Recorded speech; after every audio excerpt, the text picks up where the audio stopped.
and you're blown away. And that's what I would like to see the media focus on, taking people and taking their lives where they come into the studio thinking that they're stuck in something. I got one good story. Sorry, can I have one more story? Please, no, don't be sorry. I was taking a meditation course, and there was a business. There was a guy on the upper berth, we had a double deck bunks, and in a previous course, you're on silence during the whole 14 days of the course.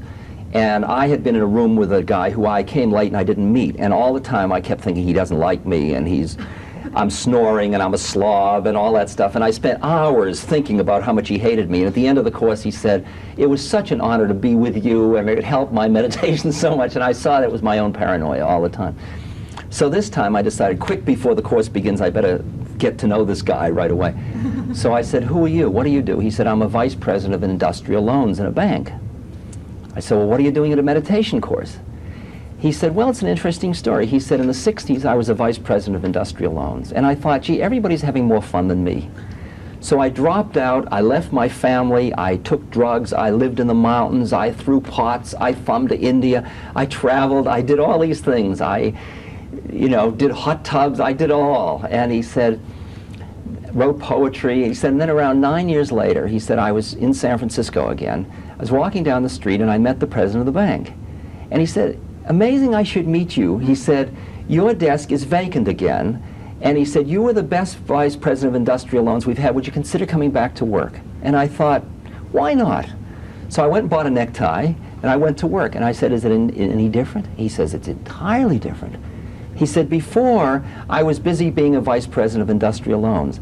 Now I go to this place and I hang out with people all day. The vehicle for us being together happens to be industrial loans." Okay? That's what I'm hearing. You don't change the form, you change the nature of the being in the form.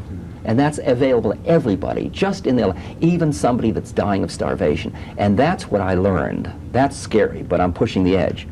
That's what I learned with Ramana Maharshi, for example, dying of cancer. And everybody's freaking, and they say, don't leave us, and don't be silly, where can I go, he says. And it's that quality where when you're in Benares, the city of dying in India, and you look into the eyes of somebody, and they're right here looking back, and they're emaciated, leprous, waiting to die, and they're right here, and they are not caught in their, and you look, and you get caught, but they're not caught. And they free you. And many of the people I work with in my dying center free me, because it's so seductive to get caught in suffering. And to be clear and not get caught in suffering, understand the way suffering's grace, at the same moment do what you can to relieve suffering. Because you don't have a right to be presumptuous, oh, suffering's good, that's